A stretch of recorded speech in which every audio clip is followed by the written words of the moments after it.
Hello friends, welcome to my channel. ऐसे ही कहानी सबसे पहले सुनने के लिए पीके नॉवल स्टोरी चैनल को सब्सक्राइब करना ना भूले। एपिसोड 61। वैसे भी पहाड़ों में शावर का पानी भी अच्छा होता है, ये तो मुझे पता ही है, उसने खुद से कहा और रगड़ रगड़ कर नहाने लगी। ये जिंदगी उसे सबसे ज्यादा पसंद थी। कार्तिका ने नहाने में पूरा 1 घंटा बिता दिया। कमरे का दरवाजा खुलने की आवाज से कार्तिका रुकी। कदमों की आवाज से उसे ऐसा लगने लगा जैसे अभी ही दरवाजा खुलेगा और गुस्से में तमतमाया अस्मित दरवाजे पर खड़ा होगा।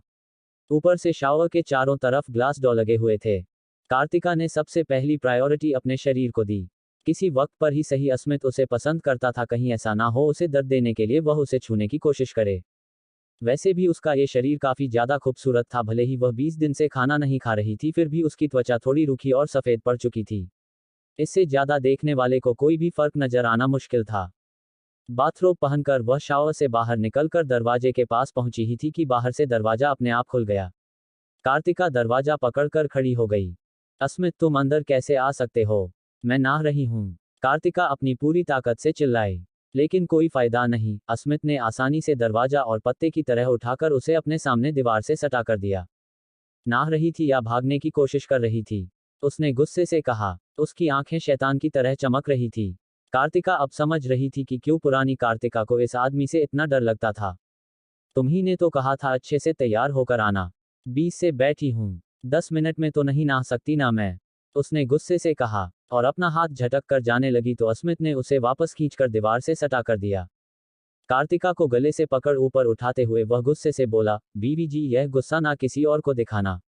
अभी आपकी इतनी औकात नहीं है कि आप हमारे सामने इतनी ऊंची आवाज में बात कर सकें। कार्तिका ने गुस्से से उसे घूरा।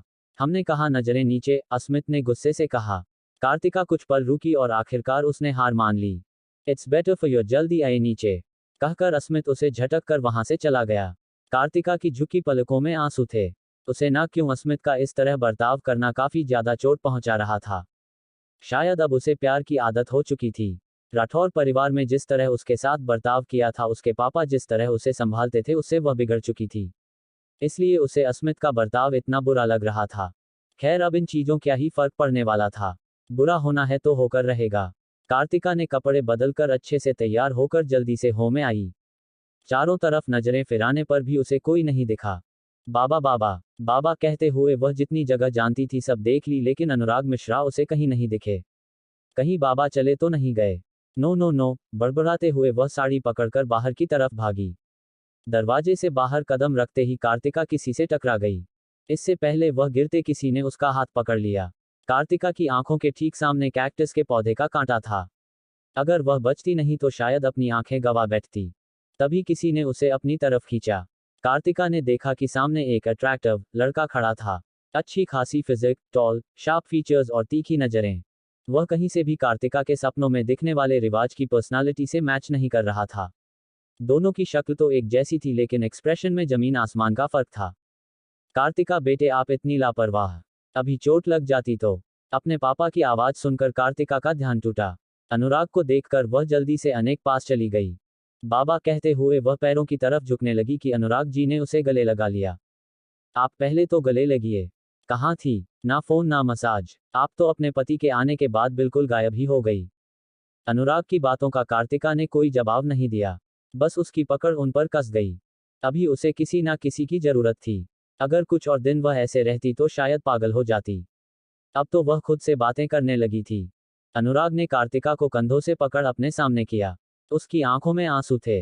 अनुराग हंसते हुए उसे चिढ़ाते हुए बोले, ओहो, तो आप रोती भी है?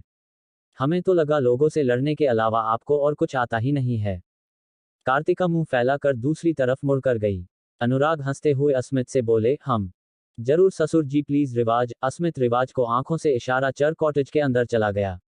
रिवाज अनुराग जी से बोला, सर इस तरफ, कहकर वह कार्तिका और अनुराग को गार्डन में लगे बंच की तरफ ले गया। अनुराग वहां बैठ गए। कार्तिका भी उनके साथ बैठ गई। टेबल पर चाय सर्व की गई। कार्तिका बंच से टिककर बैठ गई। नजारा काफी खूबसूरत था। सामने से दूर दूर तक फैला पूरा जंगल साफ देखा जा सकता था। बड़े बड़े पेड़ों के ऊपर अब भी बादल मंडरा रहे थे और एक तरफ से धूप निकली हुई थी। बेटे, आप नंगे पैर? अनुराग जी ने पूछा तो कार्तिका ने साड़ी से झांकते अपने पैरों को देखा। बाबा, आप तो जानते हैं मुझे घास पर नंगे पैर चलना कितना पसंद है। इसलिए मैं ज्यादातर नंगे पैर ही घूमती हूँ। अनुराग मुस्कुराए। उन्होंने एक हाथ से कार्तिका के चेहरे को पकड़ा। काली गहरी चमचमाती आंखें, बालों का ढीला सा जुड़ा बना हुआ था और नीले रंग की कढ़ाई वाली राजपुतानी साड़ी, गले में बड़ा काले मोतियों का मंगलसूत्र और भरी मांग, वह काफी खूबसूरत लग रही थी। कोई सोच भी नहीं सकता था कि यह लड़की जस्ट बिस्तर से उठकर यहीं आई है। डार्क सर्कल, उसकी पेल स्किन, सब काफी अच्छे से कवर अप हुआ था। कार्तिका, आप ठीक तो है ना? अनुराग जी ने पूछा। कार्तिका की आंखें भर आई, जिन्हें जल्दी ही समेटते हुए वह बोली, बाबा मैं आपको कैसी लग रही हूँ? हम शक्ल की बात नहीं कर रहे, दिल की बात कर रहे हैं। कार्तिका के होठों पर छपी मुस्कुराहट छोटी होने लगी। आप अस्मित के साथ खुश तो है ना बेटे? जबरदस्ती के रिश्ते का कोई वजूद नहीं होता जब तक आप इसे अच्छा करने कोशिश ना करो। उन्होंने समझाने की कोशिश की। कार्तिका शांत हो गई। वह धीमी आवाज में बोली, काश सब ठीक हो सकता। आपने क्या कहा? हमने सुना नहीं। हमने कहा, कोशिश कर रहे हैं। आप देख ही सकते हैं। कुछ कोशिश मैं कर रही हूँ, कुछ कोशिश अस्मित कर रहा है। आपको पता है, बिल्कुल आपकी तरह वह खाना काफी अच्छा बना लेता है। हड़बड़ाकर कार्तिका ने सफेद झूठ बोल दिया। भला अस्मित का खाना बनाना और उसका इस बारे में जानना कोसों दूर की बात है। लेकिन अनुराग ये बात नहीं पकड़ पाए। हंसते हुए वह बोले, आपने अपने पति को भी नहीं छोड़ा। उनसे अभी से खाना बनवाने लग जाएंगी तो बात का क्या होगा? अब शादी हुई है तो इतना तो करना पड़ेगा, है ना बाबा? वैसे भी मिश्रा खानदान की रित रही है, लड़की उसी से शादी करती है जिसे खाना बनाना आता हो। उसने नौटंकी करते हुए कहा। क्यों नहीं, जरूर, मिश्रा के पास और काम ही क्या है इन रिश्तों को बनाने के अलावा? अनुराग जी ने कहा। कार्तिका को उनका आवाज कांपती हुई सी महसूस होने लगी थी, लेकिन उसने इस पर ज्यादा ध्यान नहीं दिया, जो शायद उसकी सबसे बड़ी गलती होने वाली थी। दोनों को बातें करे हुए कुछ ही वक्त गुजरा था कि अनुराग की तबीयत कुछ बिगड़ने लगी। उनके माथे पर पसीना आने लगा था और सीने में हल्का हल्का दर्द उठ रहा था। कार्तिका ने ये बदलाव पकड़ लिए। वह अनुराग जी का माथा छूते हुए बोली, बाबा बाबा क्या हो रहा है? बाबा क्या हो रहा है? बाबा, अस्मित अस्मित अस्मित, कोई है यहाँ, जल्दी आओ। अस्मित, वह जोर से चिल्लाई। 62। बाबा बाबा क्या हो रहा है?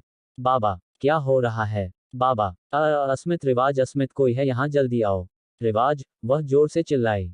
अनुराग का शरीर अकड़ने लगा था। वह अपना सीना पकड़ रहे थे। कार्तिका की आंखें भर चुकी थी। वह जोर जोर से चिल्ला रही थी, लेकिन कोई उसकी मदद करने आगे नहीं बढ़ा रहा था। तभी कहीं से एक हाथ आगे आया। कार्तिका ने देखा तो वहां रिवाज खड़ा था। तब तक अस्मित भी आ चुका था। गार्ड्स ने अनुराग को पकड़ गाड़ी में रखा और पल भर में सभी HOSPITA की तरफ निकले पड़े। हॉस्पिटल OT के बाहर लगे बंच पर कार्तिका बैठी थी। उसकी नजरें लगातार जमीन को घूर रही थी। आंसुओं से उसके चेहरे पर लगा मेकअप काफी बुरी तरह बिगड़ चुका था। उसे पहचानना भी मुश्किल था। तभी किसी ने उसे छुआ, जिससे वह होश में आई। इससे पहले कार्तिका कुछ समझ पाती, उसका शरीर बंच से खड़ा होकर आगे बढ़ने लगा था। देखने पर पता चला कि सामने एक लंबा चौड़ा शरीर खड़ा है जो उसे खींच रहा है। अब तुम्हारा बाप ठीक है तो यहाँ बैठकर भजन करने से अच्छा हम वापस चलते हैं, अस्मित ने उसे जबरदस्ती अपने साथ ले जाते हुए कहा। कार्तिका ने जैसे ही यह सुना, वह बुरी तरह अपना हाथ छुड़ाने की कोशिश करते हुए किसी तरह अपने पैरों को जमीन पर रगड़ने लगी, कि किसी तरह वह अस्मित के साथ जाने से रुक जाए। अस्मित, अस्मित, तुम कैसे इंसान हो? बाबा को हार्ट अटैक आया है, उनकी कंडीशन का कुछ पता नहीं है और तुम चाहते हो मैं तुम्हारे साथ चलूं? कभी नहीं, नो नेवर, मैं तुम्हारे साथ नहीं आ रही। कार्तिका ने नहीं पर जोर लगाते हुए कहा, जिसका अस्मित पर रत्ती भर भी फर्क नहीं पड़ा। बल्कि कार्तिका को कंधों से पकड़ दीवार से लगाते हुए अस्मित दांत पीसते हुए बोला, कार्तिका मिश्रा, ये तुम्हारी ही देन है, इसलिए मुझे दोष मत दो। अगर तुम भाग गई तो। कार्तिका पहले से कमजोर थी, ऊपर से अस्मित ने उसे इतनी जोर से दीवार से लगाया था कि उसकी रीढ़ की हड्डी पर चोट लग चुकी थी। और जिस तरह अस्मित की पकड़ कंधे पर कस रही थी, वह भी काफी दर्द कर रहा था। मैंने तुम्हारे साथ जो किया सो किया, वह तुम मेरे साथ भी कर रहे हो, लेकिन मेरे बाबा को बीच में मत लाओ। तुम्हारा बाप मरे या जिए, आई डोंट केयर, अस्मित ने गुस्से से कहा। और अगले ही पल एक जोरदार थप्पड़ उसके गालों पर छप चुका था। अस्मित का सर एक तरफ झुका हुआ था। उसे इस बात की उम्मीद बिल्कुल नहीं थी। अचानक ऐसा लगा जैसे कुछ बदला हो। अस्मित ने जैसे ही नजरें घुमाई, उसकी आंखों के सामने वह काली गहरी गुस्से में लाल आंखें थी जो उसे ही घूर रही थी। कार्तिका का चेहरा पत्थर की तरह सख्त हो चुका था। अपना सर हल्का टेढ़ा करते हुए उसकी अंगुलियां अदा से अस्मित के सीने से घूमते हुए उसके कॉलर तक पहुंच गई। अचानक उसकी अंगुलियां अस्मित के कॉलर पर कस गई। कार्तिका की नजरें लगातार अस्मित की आंखों में देख रही थी। ऐसा लग रहा था जैसे उसकी नजरें ही अस्मित की आंखों के अंदर तक घुसकर उसका दिल निकाल लेंगी। डार्लिंग, मेरे पापा की आगे से बेइज्जती ना हो तो तुम्हारे लिए बेहतर होगा। हम। कार्तिका की आवाज लिटरली भूत की तरह साउंड कर रही थी। वह देखने में इतनी क्रीपी और क्रिंज लग रही थी कि किसी को भी हार्ट अटैक आ जाए। पल भर के लिए तो अस्मित अपनी जगह पर जम चुका था। उसे यकीन ही नहीं हो रहा था अभी उसकी आंखें क्या देख रही है। अचानक काफी सारे कदमों की आवाज से दोनों होश में आए। कार्तिका ने अस्मित को छोड़ दिया। उसके छोड़ते ही अस्मित को एहसास हुआ कि अभी तक वह अपनी जगह से ऊपर उठा हुआ था। कार्तिका चुपचाप जाकर वहां रखे बंच पर बैठ गई। उसके हाथ सर पर चले गए। अस्मित को समझ ही नहीं आया कि अभी अभी हुआ क्या। वह बिल्कुल ब्लैंक हो चुका था। उसकी नजरें बंच पर बैठी कार्तिका पर थी जिसने अपना सर पकड़ा हुआ था। बॉस, बॉस, किसी ने अस्मित को बुलाया। हाँ हाँ हाँ, अस्मित ने हड़बड़ाकर जवाब दिया। बॉस, गाड़ी तैयार है। हम आज कहीं नहीं जा रहे, कहकर वह कॉरिडोर से आगे निकल गया। धीरे धीरे पूरी रात निकल गई। सुबह जब अस्मित वापस आया तो उसने बंच पर बैठी कार्तिका को उसी तरह देखा जैसी वह कल बैठी थी। बिल्कुल उसी तरह उसे वह सीन याद आया जब कार्तिका बिल्कुल बदल चुकी थी। नहीं अस्मित, यह सब बस एक चाल तुम्हें डराने के लिए, जिससे उसे भागने का मौका मिल सके। अपने मन में खुद को समझाकर वह फिर से पहले की तरह हो गया। तभी नज वहां आई। वार्ड 201 के पेशेंट को होश आ गया है। उनके रिलेटिव्स। ये सुनते ही कार्तिका उसके सामने जाकर खड़ी हो गई। नज अचानक अपने सामने किसी के आने से झिझकी, लेकिन जल्द ही उसने खुद को संभाल कर लिया।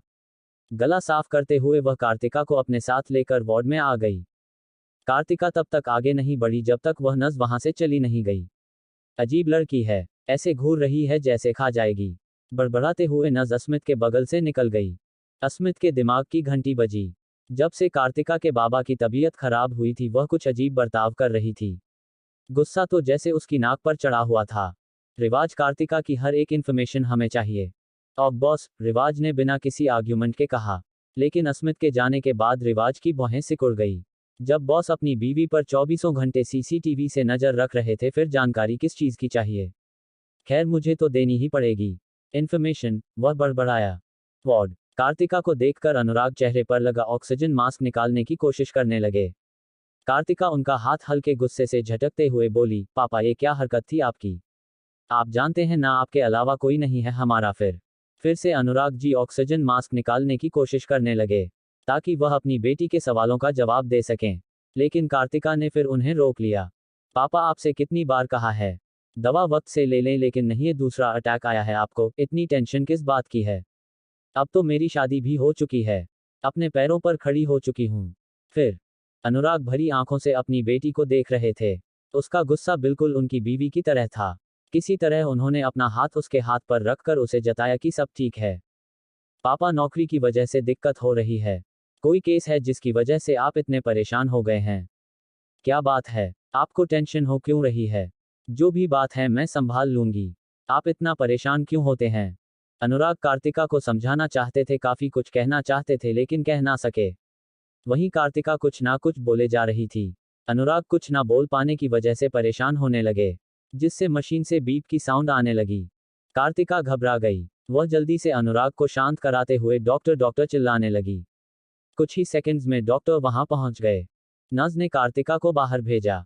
वह जाना तो नहीं चाहती थी लेकिन उसे जाना पड़ा। उसका दिमाग काम करना बंद कर चुका था। दरवाजे पर लगे शीशे से कार्तिका बिस्तर पर लेटे अपने बाबा की हालत देख रही थी। उनका शरीर काफी कमजोर लग रहा था।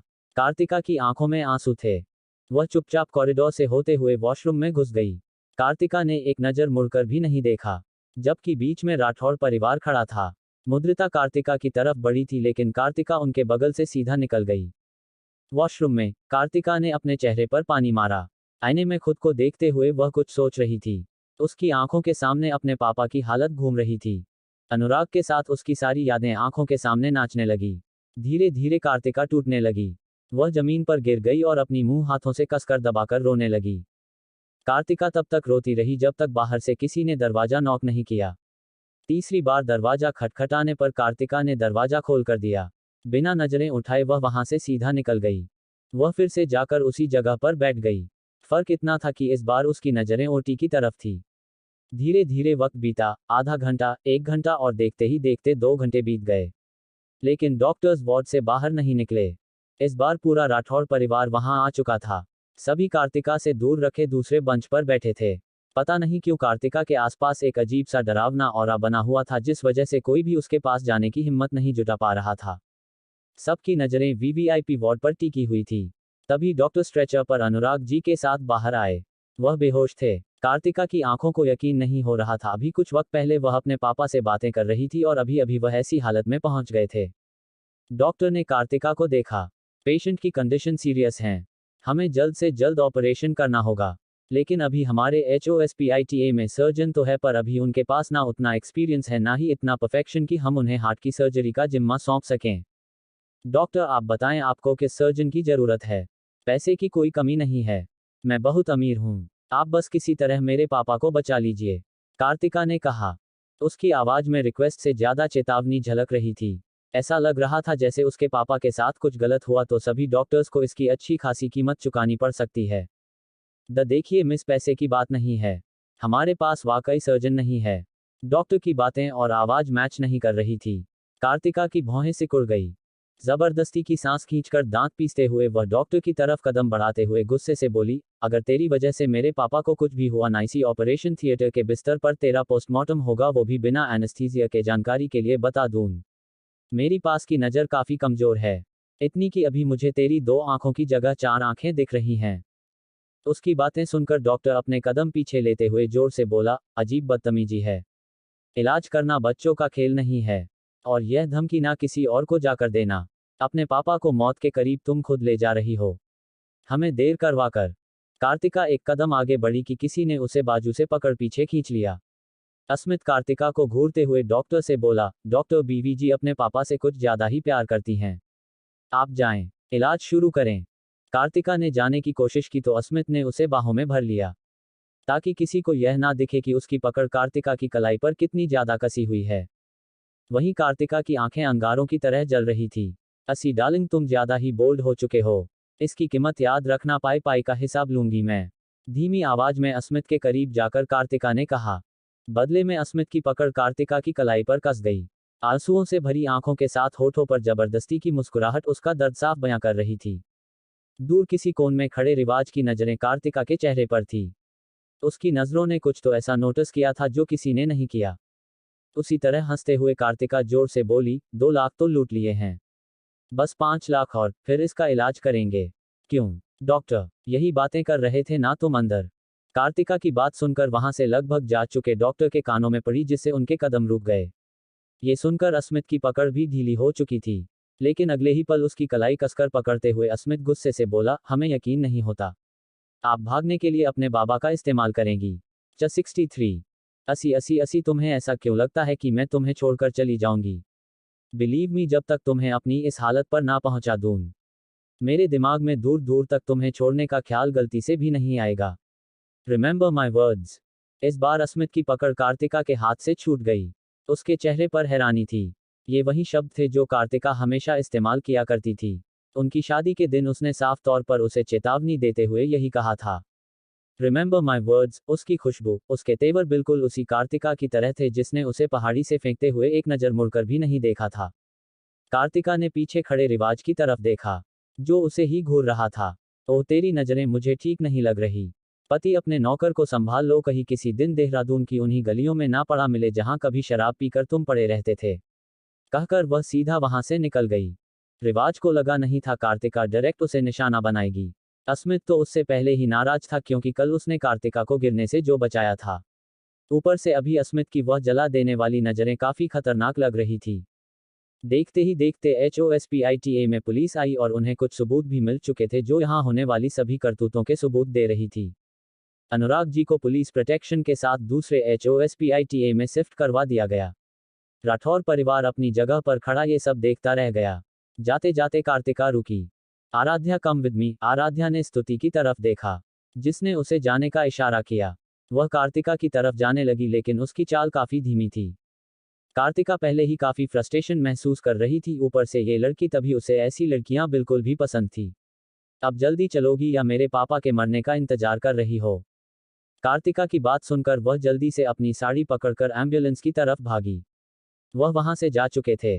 पीछे खड़े सभी लोगों को हैरान छोड़कर मुद्रिता हैरान थी, उन्होंने पहले कभी कार्तिका को इस तरह बिहेव करते नहीं देखा था। वहां सिर्फ स्तुति ही ऐसी थी जिन्हें कोई फर्क नहीं पड़ा। आखिर सभी अपने असली रंग कुछ वक्त बाद दिखा ही देते हैं। वह बड़बड़ाए। उनकी बातें अस्मित के कानों तक भी पहुंच गई। उसे वह वक्त याद आया जब कार्तिका ने उसे थप्पड़ मारा था। गुस्से में वह वहां से चला गया। वहीं एम्बुलेंस में आते ही कार्तिका ने फोन निकाला। वह फोन उसका नहीं अस्मित का था। कल जब उनकी लड़ाई हो रही थी तब उसने ये फोन ले लिया। अभी पुलिस को भी उसने ही बुलाया था। उसे पहले ही इन डॉक्टर्स पर शक हो गया था। अगले HOSPITA में सारी तैयारियां पहले से की गई थी। एम्बुलेंस के नीचे उतरने पर कार्तिका आराध्या से बोली, तुम अपना कार्ड लाए हो? आराध्या ने हाँ में सर हिलाया। गुड। अब मेरी बात ध्यान से सुनो। पापा की जान को खतरा है, इसलिए तुम्हें यहाँ उनका ध्यान रखने के लिए बुलाया है। कोई भी इंसान तुम्हें जरा सा भी बुरा लगे तो तुरंत मुझे कॉल कर देना। बड़े पापा के अलावा और किसी पर भी भरोसा मत करना, ना ही मेरे पति पर। अगर पुलिस ऑफिसर बाबा से मिलने की बात करें तो उनका ID कार्ड देखना और फोटो भी खींच लेना। आराध्या को समझाते हुए वह दोनों OT के सामने पहुंच गए। इस बार आराध्या भी डॉक्टर्स की टीम के साथ चली गई। OT के बाहर कार्तिका इधर से उधर चक्कर काटने लगी। अभी उसे अपने बाबा के अलावा और कुछ भी दिखाई नहीं दे रहा था। जल्दी ही डॉक्टर्स बाहर आ गए। ज्यादा कुछ नहीं, बस उन्हें बेहोश होने वाली दवा दी गई है। बाकी बातें ब्लड रिपोर्ट्स आने के बाद पता चलेंगी। तब तक आप आराम कर सकती है। दवा की वजह से डिग साहब लगभग 4 से 5 घंटे बाद होश में आएंगे। कार्तिका ने चैन की सांस ली। उसकी बॉडी रिलैक्स्ड हुई। डॉक्टर, हार्ट अटैक, इसके बारे में आप कुछ कह सकते हैं? जी, हार्ट अटैक के बाद सर्जरी हो चुकी है। शायद दवा के ओवरडोज से दिक्कत हुई थी। अभी वह खतरे से बाहर हैं, कहकर डॉक्टर वहां से चले गए। कार्तिका के दिमाग में चल रही हजारों चीजें शांत हो गई। रिलैक्स होकर वह बेंच पर टिककर बैठ गई। अब जाकर उसे अपने शरीर में हो रहा दर्द महसूस हो रहा था। कुछ ही देर में आराध्या भी वहां आ गई। कार्तिका आंखें बंद कर बेंच पर बैठी थी। आराध्या उसके सामने जाकर बोली, का दीदी दीदी, हमने चाचा जी को देखा। वह अभी ठीक है दीदी। हिचकिचाते हुए उसने कार्तिका के कंधे को छुआ तो उसका शरीर एक तरफ गिरने लगा। इससे पहले उसका सर बेंच से टकराता। आराध्या ने उसे पकड़ लिया, लेकिन किस्मत कार्तिका का सर बेंच के हैंडस्टैंड से टकरा गया, जिसकी आवाज पूरे कॉरिडोर में साफ सुनाई दे रही थी। आराध्या डर गई। उसने जल्दी से कार्तिका के शरीर को सहारा दिया। दीदी दीदी उठिए, क्या हुआ? आप अचानक बेहोश कैसे हो गई? नज नज। कुछ वक्त बाद आराध्या बेंच पर बैठी कार्तिका की रिपोर्ट्स देख रही थी। वहां साफ लिखा था कार्तिका ने कब, क्या और कितना खाना खाया है। उसकी मेंटल हेल्थ पर भी पॉजिटिव रिपोर्ट नहीं थी। आराध्या के जहन में अधीर की कही हुई बातें घूम रही थी। जब अधीर कार्तिका से बात कर रहा था तब उसने सब सुन लिया था। उसे ये भी पता था कि कार्तिका उन लोगों पर अस्मित के कमरे से नजर रखती है। मतलब दादा कार्तिका जी के साथ अच्छा बर्ताव नहीं करते। मुझे ये बात किसे बतानी चाहिए? अगर ऐसा ही रहा तो कहीं दीदी सुसाइड का ना सोचने लगे। आराध्या खुद में उलझी थी। वह धीमी आवाज में खुद से बातें कर रही थी। लेकिन दादा तो कार्तिका जी से प्यार करते थे। माँ ने खुद मुझे सब बताया है। फिर वह क्यों उन्हें इस तरह? वार्ड में कार्तिका को होश आने लगा। उसे अपनी कमर में काफी तेज दर्द महसूस हो रहा था। बिस्तर से उठते हुए उसके दिमाग में वह हर एक चीज आने लगी जो कुछ देर पहले उसने की थी। अस्मित को थप्पड़ मारना, सबके सामने उससे लड़ाई करना, डॉक्टर्स को जेल भेजना, हर एक चीज जो शायद वह सपने में भी नहीं कर सकती थी। ओह कार्तिका, कार्तिका होश में आ, ये सब जरूर सपना ही होगा। बिल्कुल पहले की तरह तू ऐसी हरकत कर ही नहीं सकती। ऊपर से अस्मित को चांटा लगाना, ना ना ना, ये बस मेरा वहम है। खुद से बातें करते हुए कार्तिका अचानक बोली, कहीं सच में तो कार्तिका मिश्रा जिंदा नहीं है? शायद वह मेरे शरीर में हो। अगर उस एसिड अटैक के बाद मैं जिंदा बची होंगी तो भगवान जी प्लीज मुझे बचा लेना। उसने मेरे शरीर में रहकर कुछ बुरा ना कर दिया हो। अगर बाद में कभी मैं अपने शरीर में वापस गई और मेरी आंखें जेल में खुली तो? नहीं नहीं नहीं, ऐसा कुछ नहीं होगा। कल एक्सीडेंट भी तो हुआ था। बाबा। कार्तिका को जैसे ही अनुराग की याद आई वह तुरंत बिस्तर से उठी। अचानक चक्कर आने से उसका सर घूमने लगा। बावजूद इसकी परवाह ना करते हुए वह वार्ड से बाहर निकली। बाहर आने के बाद कार्तिका ने तुरंत दोबारा दरवाजा बंद कर दिया, क्योंकि सामने काफी सारे गार्ड्स खड़े थे। ये अस्मित, इसे भी कोई काम नहीं है। थप्पड़ खाने के बाद भी चलने नहीं है। बड़बड़ाते हुए वह वापस जाकर बिस्तर पर बैठ गई। काफी देर उसे यह सोचने में बीत गया कि बाहर जाए तो कैसे। कुछ देर बाद दरवाजा खुला और एक डॉक्टर अंदर आई। कार्तिका ने ऊपर से नीचे तक उसे देखा। आराध्या तुम यहाँ। उसकी बात सुनकर सामने खड़ी आराध्या ने चेहरे से मास्क हटाया। आप अब कैसा महसूस कर रही है? कार्तिका उसके सवाल को साइड कर बोली, पहले तुम बताओ तुम यहाँ क्या कर रही हो? कहते कहते उसने अपनी जबान काट ली। उसे याद आ चुका था कि उसने ही आराध्या को अपने साथ आने के लिए कहा था। आराध्या हैरानी से बोली, आपने ही तो। कार्तिका बात संभालते हुए बोली, हाँ मुझे याद है। मैं पूछ रही थी कि तुम अब तक HOSPITA में क्या कर रही हो? शाम होने को आई है और तुम। आराध्या की नजरें कार्तिका के चेहरे पर थी। उसे पता चल चुका था कि अस्मित और कार्तिका के बीच कुछ भी ठीक नहीं है। शायद अस्मित कार्तिका के साथ काफी बुरा बर्ताव करता है।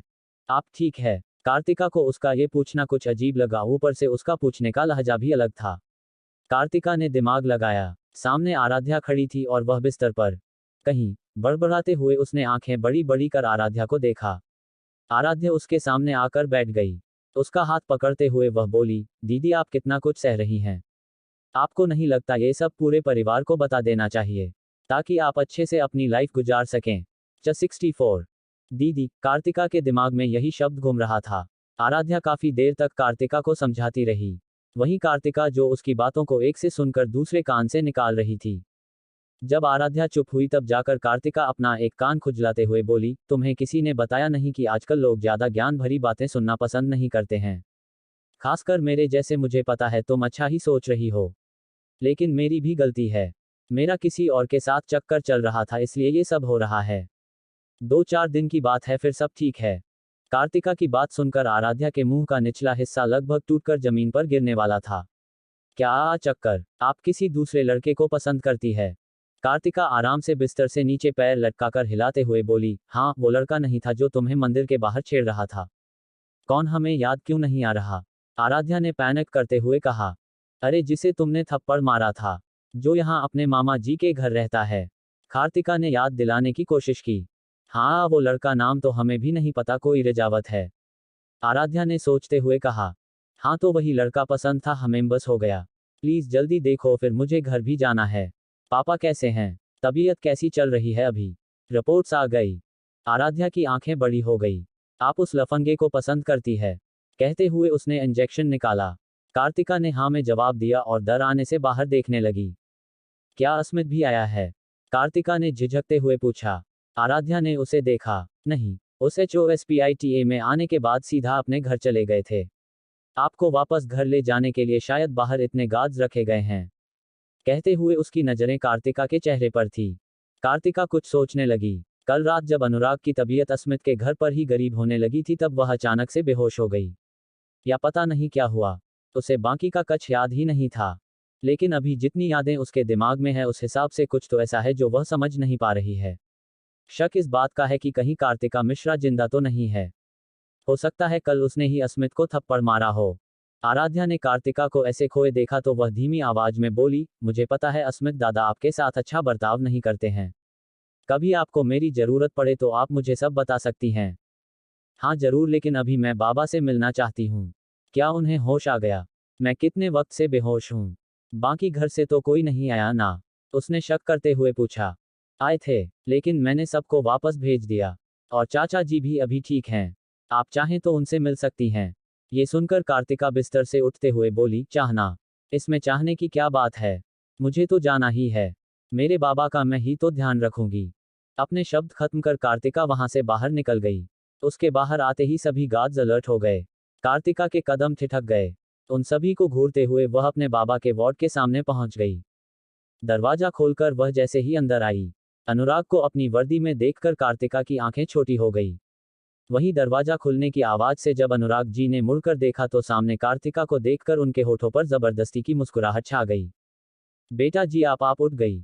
अब कैसी तबीयत है आपकी? कार्तिका एक्सप्रेशनलेस फेस के साथ अपने दोनों हाथ पीछे बांधकर अनुराग के सामने आकर खड़ी हो गई। मैं तो ठीक हूँ, आप बताएं। इतनी शाम शाम आप कहाँ जा रहे हैं? कुछ नहीं बेटा जी, वो एक केस के सिलसिले में जाना पड़ रहा है। आप आराम करें, हम बस काम खत्म करके यूं वापस आपके पास आ जाएंगे। बाबा चुपचाप बैठिए, रही केस की बात तो हम संभाल लेंगे। आज से हम वापस अपनी जॉब संभाल रहे हैं, अब आप आराम करें। कार्तिका ने कठोर लहजे में कहा। लेकिन इसमें खतरा है। आप कैसे नहीं? हमने कहा ना, हम सब संभाल लेंगे। आप परेशान ना हो, चलिए हम आपको घर छोड़ देते हैं। हमने डिस्चार्ज ले लिया है। अनुराग ने बिस्तर पर रखा अपना डंडा उठाते हुए कहा। कार्तिका बोली, बाबा आप समझ क्यों नहीं रहे? आपको बुखार नहीं हुआ है? दूसरा हार्ट अटैक आया है आपको? अगर ध्यान नहीं रखा गया तो। कहते कहते उसकी आंखों में आंसू आ गए। आप समझते क्यों नहीं हैं? आपके अलावा मेरा कोई नहीं है। अपनी बेटी को रोता देख अनुराग उसे गले लगाकर बोले, बेटा जी आप समझती क्यों नहीं है? आपके बाबा डिग है। हमें पूरे शहर को संभालना होता है। हम आपको मना तो नहीं कर रहे, बस इतना कह रहे हैं कि हम आपकी मदद कर देते हैं। कार्तिका ने गुस्से से कहा। अच्छा ठीक है, आप जो करना चाहें वह कर सकती है, लेकिन हम आपको अकेले नहीं छोड़ेंगे। आपको प्रोटेक्शन दी जाएगी। अनुराग जी ने हार मानते हुए कहा। प्रोटेक्शन? मेरा पति तो है ना, वो किसी प्रोटेक्शन से कम है क्या? उसने चिढ़कर कहा। आपको नहीं चाहिए तो ठीक है, केस भी हम ही संभाल लेंगे। नहीं नहीं ठीक है, आप प्रोटेक्शन दे दीजिए, लेकिन किसी को कुछ पता नहीं चलना चाहिए, और लड़की हो तो ज्यादा बेहतर रहेगा। कार्तिका ने अस्मित को दिमाग में रखते हुए कहा। ठीक है, हम इस बात का ध्यान रखेंगे। अब चलिए घर चलते हैं। अनुराग ने जैसे ही यह कहा कार्तिका के चेहरे पर एक सुकून भरी मुस्कुराहट आ गई। आज वह पहली बार अपने घर जाएगी। हो सकता है उसे वहां भी कुछ यादें मिल जाएं। हॉस्पिटल से अनुराग का दोबारा चेकअप करवाकर कार्तिका ने ड्राइविंग सीट संभाली। अपने हाथ में स्टीयरिंग देखकर उसकी आंखें बड़ी हो गई। कार्तिका अगर तुम सच में हो तो जरूर अपने बाबा को बचाने आओगी। आखिर मुझे भी जानना है कि यहाँ हो क्या रहा है। जाहिर सी बात थी कार्तिका को गाड़ी चलानी नहीं आती थी। बिल्कुल भी नहीं। बगल में बैठे अनुराग बोले, कार्तिका आप गाड़ी चलाई तो लेंगी ना? अभी आप रिकवर हो रही हैं और ऐसे में गाड़ी? बाबा मुझे गाड़ी आती है, मैंने दिल्ली में सीखी थी। आप सीट बेल्ट बांधकर आराम से बैठ जाए। बेटा जी आपने अस्मित को बताया कि आप हमारे साथ चल रही हैं? ये सुनकर कार्तिका कुछ पल के लिए ब्लैंक हो गई। जल्दी ही खुद को संभाल कर वह बोली, हाँ मैंने मसाज कर दिया था। वहीं मन ही मन कार्तिका उस वक्त को याद कर रही थी जब उसने अस्मित के फोन से रिवाज को मसाज किया था। अब मैं डायरेक्ट अस्मित को थोड़ी ना कुछ कह सकती हूँ, इसलिए मुझे उस बच्चे का इस्तेमाल करना पड़ रहा है। मन ही मन खुद से बातें करते हुए कार्तिका ने गाड़ी में चाबी लगाई। गियर बदलकर गाड़ी घर की तरफ मोड़ ली। कार्तिका के दिमाग में अभी काफी कुछ चल रहा था। उसका ध्यान बीच बीच में उसकी नजरें जीपीएस को देखते हुए चल रही थी। सड़क पर गाड़ी चलाते हुए कार्तिका का ध्यान अभी अस्मित की तरफ था। कुछ देर बाद अनुराग ने अचानक कार्तिका का हाथ पकड़ा जिससे कार्तिका के दिमाग से अस्मित पूरी तरह निकल गया। क्या हुआ बाबा? उसने पूछा। अनुराग बाहर की तरफ इशारा करते हुए बोले, हम पहुंच गए हैं। आप गाड़ी रोक नहीं रही थी तो? कार्तिका को ध्यान आया कि उसे तो गाड़ी चलानी ही नहीं आती थी, फिर भी वह यहां तक पहुंच गई बिना किसी गलती के। कार्तिका ने आंखों से बाहर की तरफ इशारा किया। अनुराग ने हाँ में सर हिलाया। कार्तिका कार से नीचे उतरी। सामने का नजारा देखकर उसके होठों पर बड़ी सी मुस्कुराहट आ गई। एक पल में अपनी पूरी लाइफ उसकी आंखों का सामने घूमने लगी। घर काफी अच्छी जगह पर बना था। वहां से आगे बागान थे। ऐसा लग रहा था जैसे पूरा जंगल आकर उसी घर में बस गया हो। चारों तरफ कोई ना कोई पेड़ पौधे लगे हुए थे। आगे बढ़ते हुए उसकी नजर उस ब्रेड से लकड़ी के घर की छत के कोने पर रखे गमलों में लटक रहे फूलों पर पड़ी। बगोनिया, वीपिंग बगोनिया फ्लावर, वह बड़बड़ाई। बाबा आपने इसे अब तक अपने पास रखा है, जबकि आपको इसकी एसएमईएल पसंद नहीं है। इसमें क्या बड़ी बात है? हमारी बेटी को ये पसंद है तो हमें भी पसंद है, अनुराग ने कहा। उनकी आवाज लड़खड़ा रही थी। बाबा आप आराम करें, तब तक मैं आपकी दवाएं देख लेती हूँ। और हाँ, वापस जॉब पर भी तो जाना है, उसकी इन्फॉर्मेशन भी निकालनी है। कहते हुए कार्तिका उन्हें उनके कमरे में ले गई। अनुराग के कमरे में काफी सारी तस्वीरें थी, जिनमें से एक औरत के सामने आकर कार्तिका के पैर रुक गए। अनुराग भी कार्तिका के बगल में आकर खड़े हो गए। आपकी माँ आपको ठीक देखकर बहुत खुश होंगी, कहकर उन्होंने उसके सर पर हाथ रखा। कार्तिका भीगी पलकों के साथ मुस्कुराए। अनुराग भी मुस्कुराए। कार्तिका ने अपनी माँ को कभी नहीं देखा था, ना ही इस कार्तिका ने देखा था। कम से कम यहाँ आकर उसे अपनी माँ की तस्वीर तो देखने को मिल रही थी। बाबा आप कपड़े चेंज कर लें, मैं चाय बनाती हूँ, कहकर वह वहां से बाहर चली आई। अपनी आंखें साफ करते हुए उसने पूरे घर में नजर घुमाई। घर ज्यादा लकड़ी और सीमेंट का बना था। बड़ी बड़ी कांच की खिड़कियां, जिससे सामने का नजारा साफ दिख रहा था। कल बारिश हुई थी इसलिए नजारा काफी अच्छा था। सुबहते हुए कार्तिका ने अस्मित का फोन निकाला। तभी उसकी नजर तारिक पर गई। इसे इग्नोर कर उसने फोन स्वाइप किया। लेकिन एक मिनट, यहाँ तारिक में दूसरा महीना क्यों दिख रहा था? उसने जल्दी से दोबारा तारिक देखी। अप्रैल खत्म होने को आया था। ओ माय गॉड, मैं कब से बंद हूँ, कहते हुए वह अपने कमरे में पहुंची। कमरा ज्यादा बड़ा तो नहीं था लेकिन काफी खूबसूरत था। खिड़की के पास बिस्तर होना यह उसकी ही चॉइस थी, ताकि यहाँ से वह घर के दरवाजे पर कौन खड़ा है ये देख सके। अपनी यादों के साथ कार्तिका ने क्लोजेट खोला तो वहां 2 नए पैकेट रखे थे। कार्तिका ने उसे खोला, उसमें उसके लिए कपड़े थे। वह जल्दी से नहाकर कपड़े बदलकर नीचे आई। तभी उसके पेट से आवाज आने लगी। कार्तिका किचन की तरफ चली गई। वहां आकर कार्तिका को काफी अच्छा लग रहा था। जरा गाने तो लगाऊं, आखिर अस्मित गाने कैसे सुनता है। कार्तिका ने फोन में देखा, वहां कुछ नहीं था। ये कैसा इंसान है, कहते हुए उसने पूरे फोन के हर एक ऐप को खोल खोल कर चेक किया, लेकिन वहां कुछ नहीं था। प्लस देखकर उसका मुंह खुला का खुला रह गया, क्योंकि वहां सिर्फ एक नंबर था, शायद रिवाज का। बाकी कॉल्स उसने की थी, अननोन नंबर थे जिन्हें कॉल किया था। नेट ओपन कर उसने गाने लगाए और खाना बनाना शुरू किया, इस बात से बेखबर कि दूसरी तरफ कोई इंसान उसकी हरकतों से पागल हुआ जा रहा है। कॉटेज होम में अस्मित बैठा लैपटॉप पर काम कर रहा था। उसे पता चल चुका था कि उसका फोन गायब है, साथ में उसकी बीवी भी। उसने सर उठाकर एक नजर देखा। सामने ही उसे जंजीरों से बंधी कार्तिका दिखी, जो शीशे पर सर टिकाए बाहर देख रही थी। उसकी आंखों में उम्मीद थी कि शायद कोई आएगा। अस्मित ने तुरंत अपना चेहरा फेर लिया। वह गुस्से से चिल्लाया, रिवाज रिवाज। बॉस। रिवाज जल्दी से वहां आया। मुझे अभी के अभी कार्तिका यहाँ मेरे सामने चाहिए। आई सेड अभी मतलब अभी, डू यू गेट दैट? और बॉस, कहकर रिवाज टेबल पर रखा अपना फोन उठाकर वहां से निकल गया। अस्मित उठकर वहां से अपने कमरे में चला गया। जाते हुए उसकी आंखों के सामने रिवाज की फोन स्क्रीन पर चल रहा एक मसाज चल रहा था, जिसमें किसी और का नहीं बल्कि कार्तिका का मसाज आया था। आज 65। कार्तिका और अनुराग डाइनिंग टेबल पर बैठकर खाना खा रहे थे। कार्तिका का खाना खाने का लहजा कुछ अजीब था, लेकिन अनुराग को इसमें भी कुछ गलत नहीं दिखा। वहीं कार्तिका ने काफी सारा खाना बनाया ताकि 4 दिनों तक भी उसे खाना ना मिले तो वह जिंदा रह सके। अभी उसके लिए खाने का स्वाद मैटर नहीं कर रहा था, उसे बस किसी भी तरह खाना खाना था। अनुराग बोले, आराम से बेटा जी, आपका ही सब, हम कुछ नहीं खाएंगे। कार्तिका रुकी। जबरदस्ती हंसते हुए वह बोली, नहीं बाबा, ऐसी कोई बात नहीं है। आप मेरे जितना खाना खा सकते हैं। मुझे खुशी होगी खाने में आपसे मुकाबला करने में, लेकिन एक दिक्कत है। और वो क्या है? मैं पूरी दुनिया का खाना खा लूं तब भी मोटी नहीं होती, लेकिन आपका पता नहीं। आप हमारा मजाक बना रही है। अनुराग ने सख्त लहजे में पूछा। नहीं, मैं तो सच्चाई बता रही हूं, उसने कहा। अनुराग ने आंखें छोटी की तो कार्तिका हंस पड़ी। अनुराग भी हंस पड़े। खाना खाने के बाद दोनों अपने अपने कमरे में सोने चले गए। आधी रात को ठंड से कार्तिका कांप रही थी। उसे ऐसा लग रहा था जैसे बर्फ के टुकड़े के ऊपर वह लेटी हुई है। काफी देर तक ऐसा ही रहा तो कार्तिका ने धीरे से आंखें खोली। आंखों पर तेज रोशनी पड़ने से उसने दोबारा आंखें बंद कर ली। दूसरी बार जब उसने आंखें खोली तो उसे हल्का हल्का धुआं उठता हुआ दिखा। कार्तिका की आंखें हैरानी से फैल गई। वह जल्दी से उठने लगी तो उसे एहसास हुआ वह बंधी हुई है। कांपते हुए उसने ध्यान से देखा तो वह सच में बर्फ के ऊपर बैठी हुई थी। हाँ, ये क्या है? मैं यहाँ क्या कर रही हूँ? और ये मेरे हाथ? बड़बड़ाते हुए उसने चारों तरफ देखा। एक अंधेरे कमरे में जहां सामने ब्लैक शीशे से बाहर का नजारा दिख रहा था। ये कौन सी जगह है? कहीं अस्मित तो नहीं ले आया मुझे? नहीं नहीं हो सकता है, मैं सो रही हूँ। दोबारा सो जाती हूँ, सब ठीक है, सब ठीक हो जाएगा। कांपते हुए कार्तिका दोबारा उसी तरह लेट गई। खुद को अच्छे से समेटकर उसने कसकर आंखें बंद कर ली। धीरे धीरे ठंड बढ़ने लगी और कुछ ही देर में ठंड की वजह से कार्तिका बेहोश हो गई। कुछ देर बाद दरवाजा खुला। किसी के बड़े बड़े कदमों की आवाजें आने लगी। बर्फ के बड़े से टुकड़े पर कार्तिका सिकुड़कर लेटी थी। अस्मित उसके सामने आकर खड़ा हो गया। पैंट्स के ऊपर सफेद शर्ट जिसके बाहर ओवरकोट डाला हुआ था। ओवरकोट की वजह से अस्मित का फिगर काफी मस्क्यूलर और डैशिंग लग रहा था। हाथ में रेड वाइन का ग्लास घुमाते हुए वह धीरे से कार्तिका के चेहरे के सामने आकर अपने पंजों पर बैठा।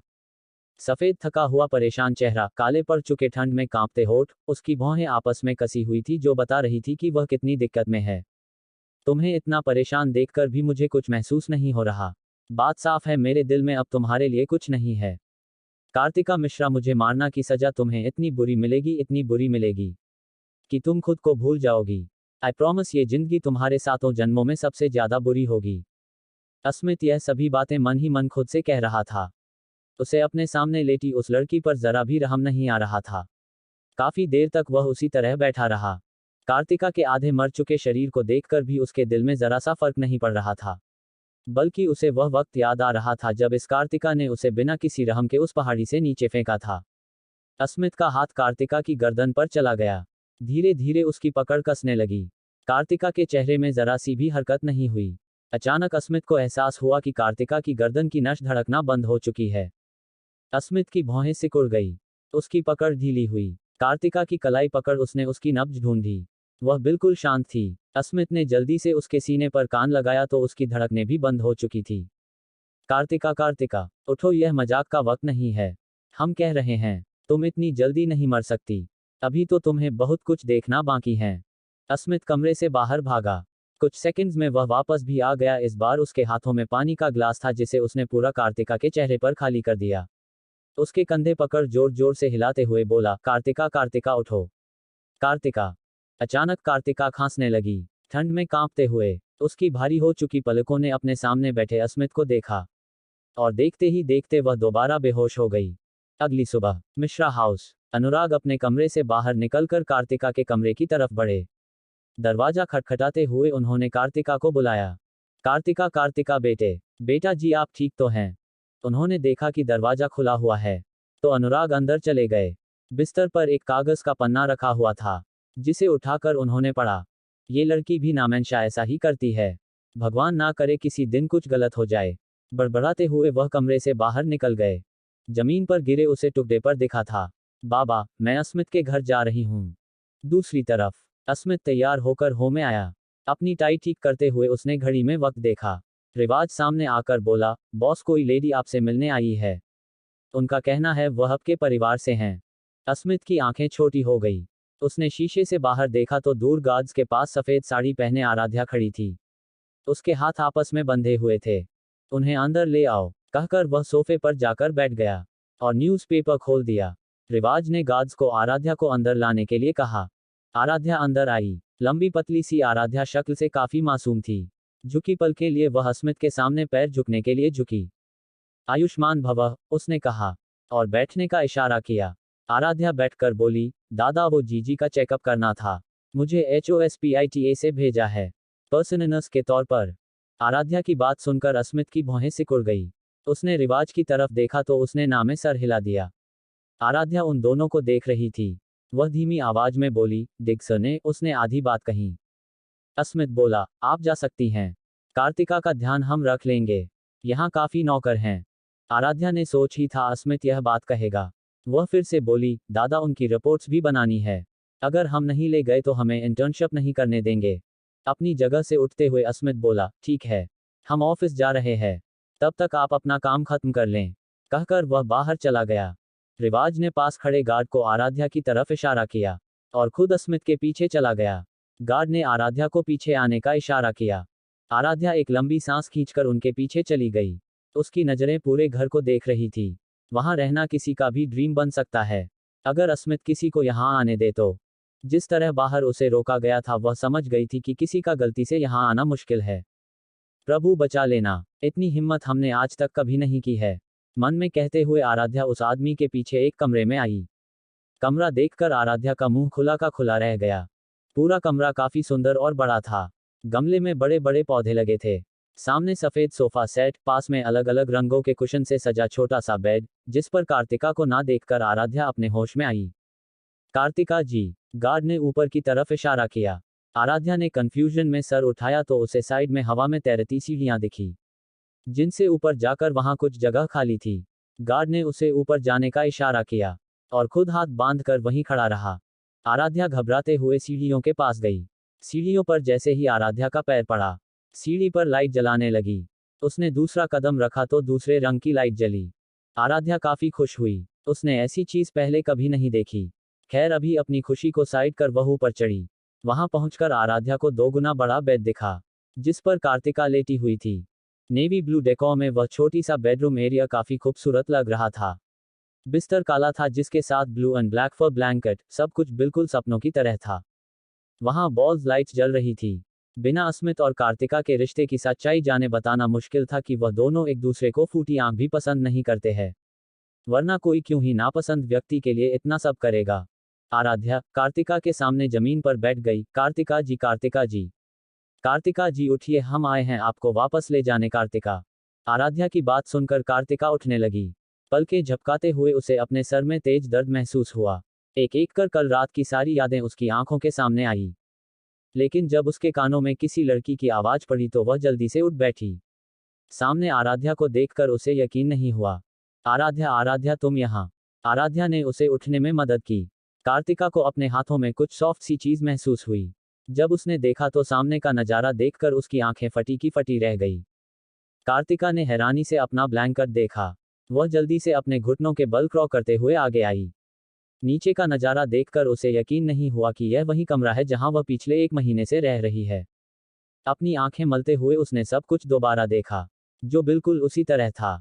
उसने आराध्या की तरफ देखा, फिर अपना बिस्तर। अचानक उसे कमजोरी महसूस होने लगी। इतनी कमजोरी कि उसके होठ भी सूख चुके थे। उसे याद आया कि कल रात उसके साथ क्या हुआ था। अस्मित ऐसा भी कर सकता है, ये सोचना काफी बुरा है। गलती कार्तिका की है तो मैं क्यों सजा का भुगतान करूं?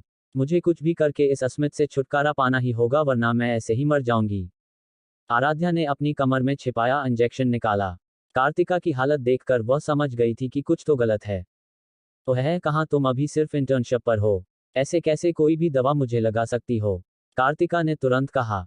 ये कमजोरी की दवा है, कुछ देर के लिए आपकी बॉडी इससे रिलैक्स होकर जाएगी, कहकर उसने इंजेक्शन लगा दिया। कार्तिका जमीन पर ही आंखें बंद कर लेट गई।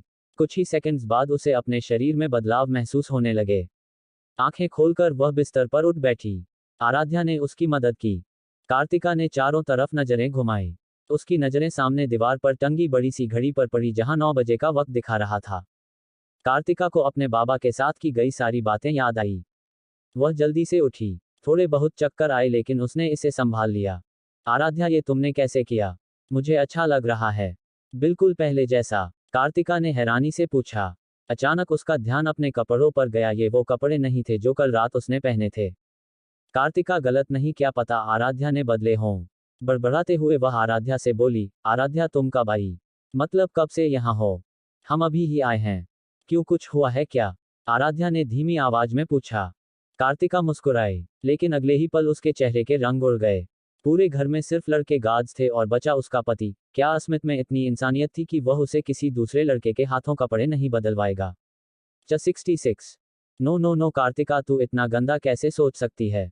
अस्मित पर नहीं तो खुद पर तो भरोसा कर, कम से कम तुझे तो कुछ महसूस होता। अभी इन सब बातों को छोड़ अपने काम पर जा, कपड़ों का बाद में देखा जाएगा। उसने खुद को शांत करने के लिए कहा, लेकिन कोई फायदा नहीं हुआ। एक ऐसी लड़की जिसने कभी भी खुद को किसी दूसरे के साथ इमेजिन ना किया हो, उसके लिए यह बात काफी बड़ी थी। वैसे भी वह मुंबई में एक भिखारी की जिंदगी जी रही थी, जिसके बाद उसकी शादी होना लगभग नामुमकिन था। इसलिए उसने कभी सोचा ही नहीं कि कोई लड़का कभी उसे छुएगा। कार्तिका को कांपते देख आराध्या ने उसके कंधे पर हाथ रखा। आप कांप क्यों रही है? कुछ हुआ है क्या? ना, नहीं नहीं, कुछ भी तो नहीं, अब मैं ठीक हूँ। चलो मुझे निकालने में मदद करो। कहते कहते वह रुकी। उसने आराध्या की तरफ देखा जो उसे ही देख रही थी। मेरा मतलब है, आज मुझे लॉ फर्म जाना है। अब पैसे तो कमाने ही हुए। होठों पर जबरदस्ती की मुस्कुराहट सजाए उसने कहा। आराध्या ने हाँ में सर हिलाया। उसने ऐसे दिखाया जैसे उसे कुछ पता ही ना हो। कार्तिका सीढ़ियों ने नीचे आई। उसे ये समझ नहीं आ रही था कि कल अगर वह सच में बर्फ के टुकड़े के ऊपर सोई थी तो आज वह बीमार क्यों नहीं है।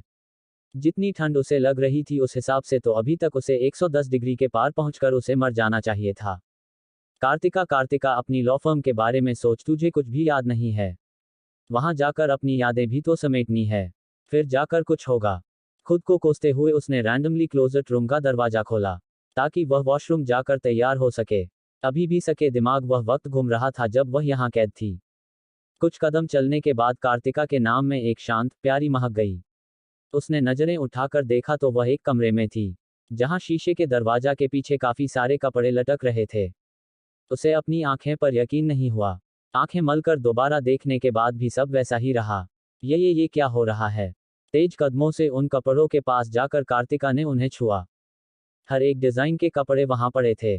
चारों तरफ इतनी सारी चीजें देखकर उसका खुला मुंह अचानक से बंद हो गया, क्योंकि उसकी नजर वहां रखे एक शोपीस पर पड़ चुकी थी जिसकी आंख की जगह पर कुछ चमक रहा था। कार्तिका की खुशी कठोर भावों में बदल गई। उसने क्लोजेट रूम से अटैच्ड वॉशरूम का दरवाजा खोला। अंदर जाकर उसने दरवाजा बंद कर दिया। पीछे मुड़ने पर वह दोबारा हैरान हो गई। वॉशरूम काफी बड़ा था। दूर कोने में बड़ा सा बाथटब था जिसके पास काफी बड़ी खिड़की बनी हुई थी। वहां से बाहर का नजारा देखने लायक था। ये मैं कहाँ आ गई हूँ? मेरी आंखें ठीक तो हैं ना, मैं कहीं कुछ गलत तो नहीं देख रही। ओ गॉड, इतनी खुशी, कहते कहते उसकी नज़र शावर रूम पर पड़ी। बड़ा सा शीशे का कमरा, जिसके शीशे से साफ आर पार देखा जा सकता था। कार्तिका अंदर गई। वहां लगभग 6 बटन्स बने हुए थे। कार्तिका ने हर एक खोलकर देखा तो अलग अलग जगहों से पानी आने लगा। वाह यार, मतलब अस्मित सच में अमीर बन चुका हो। अब मैं अपनी नौकरी संभाल लूंगी तो इस जैसे आदमी के बारे में कुछ भी पता करना कौन सी बड़ी बात होगी। बड़बड़ाते हुए कार्तिका पानी के नीचे खड़ी हो गई। बाहर आराध्या कार्तिका के इतनी देर लगाने पर परेशान हो रही थी। तभी क्लोजेट रूम का दरवाजा आराध्या ने नजर उठाकर देखा तो वहां कार्तिका खड़ी थी। ब्लैक सूट के साथ गले में टाई, खुले हल्के गीले बाल जो उसके कपड़ों को भीगा रहे थे। आराध्या ने पलकें झपकाए। कार्तिका ने जल्दी से ऑफिस हैंडबैग पकड़ा और हील्स निकालकर हाथ में पकड़े वाइट स्नीकर्स पहन लिए। डॉक्यूमेंट्स घर में जमा करके रखे थे, अभी वहां जाकर लाने में कुछ वक्त लगेगा। 10 बज चुके हैं, लॉ फर्म खुल गई होगी। बड़बड़ाते हुए उसने घड़ी ठीक की। आराध्या हैरानी से बोली, आप कहाँ जा रही है? हमें HOSPITA चलना चाहिए। ओ छोटी बच्ची, कुछ वक्त रुक जाओ। मैं आज अपने नौकरी लेने नहीं गई तो मेरे बाबा फिर से अपनी तबीयत खराब कर लेंगे। कहकर हुए उसने आराध्या का हाथ पकड़ा और दोनों कमरे से बाहर निकली। बाहर गार्ड्स खड़े थे। कार्तिका को आराध्या ने सहारा दिया था। बाहर निकलने के लिए वह दोनों आराम से बाहर निकल गए। गार्ड्स ने उन्हें नहीं रोका। आराध्या तो खुश थी लेकिन कार्तिका को इन चीजों पर शक हो रहा था। तभी उनके सामने गाड़ी आकर रुकी। मैम, बॉस ने कहा है हम आप दोनों को जहां जाना है वहां ले जाएं। ड्राइवर ने दरवाजा खोलते हुए कहा। कार्तिका को सब समझ आ गया। उसने आराध्या को बैठने का इशारा किया और खुद भी बैठ गई। पास खड़े गार्ड ने फोन पर रिवाज को कार्तिका के जाने की खबर दे दी। अज लॉ फर्म। कार्तिका की गाड़ी लॉ फर्म के सामने आकर रुकी। सामने बनी 5 माले की बिल्डिंग दिखने में काफी खूबसूरत थी। वहां ज्यादातर पेड़ लगाए गए थे। देखने से ही क्लासिक वाइब आ रही थी। कौन कहता है उत्तराखंड में सिर्फ पहाड़ों पर घर होते हैं? कोई आकर देखे, यहाँ जमाने बसे हैं। वाह वाह वाह, कार्तिका ने खुद ही खुद की तारीफ की। कार से आराध्या भी बाहर आ चुकी थी। आज उसे कहीं नहीं जाना था और कार्तिका के बारे में भी तो उसे सब जानना था, इसलिए वह पक्का कर चुकी थी कि आज तो वह कार्तिका के साथ ही रहेगी। कार्तिका ने अपना कॉलर ठीक कर एक पॉजिटिव एटीट्यूड अपना लिया। एक हाथ जेब में डाले उसने आराध्या की तरफ देखा। जी हम आपके साथ चल रहे हैं, आराध्या ने बिना पूछे जवाब दिया। कार्तिका ने बेपरवाही से अपना सर सामने कर लिया, लेकिन अचानक वह दोबारा पीछे मुड़ी। आराध्या को ऊपर से नीचे तक देखते हुए उसका मुंह सिकुड़ गया। अस्मित का चुराया हुआ फोन निकालकर उसने एक लंबी सांस खींचकर रिवाज को फोन किया। दूसरी तरफ एक बड़े कांच के बने कैबिन का दरवाजा खुला। रिवाज तेज कदमों से अंदर आया। खिड़की के पास एक लंबा आदमी खड़ा था। रिवाज उसके सामने अपना फोन करते हुए बोला, बॉस फोन। अस्मित ने बिना देखे फोन लिया। पति, हम आराध्या के साथ शॉपिंग पर आए हैं। पैसे खत्म हो गए, आप दे रहे हैं या अपने पापा से मांगें? आवाज सुनकर अस्मित की भौहें सिकुड़ गई। उसने रिवाज की तरफ देखा तो उसने सर झुका लिया।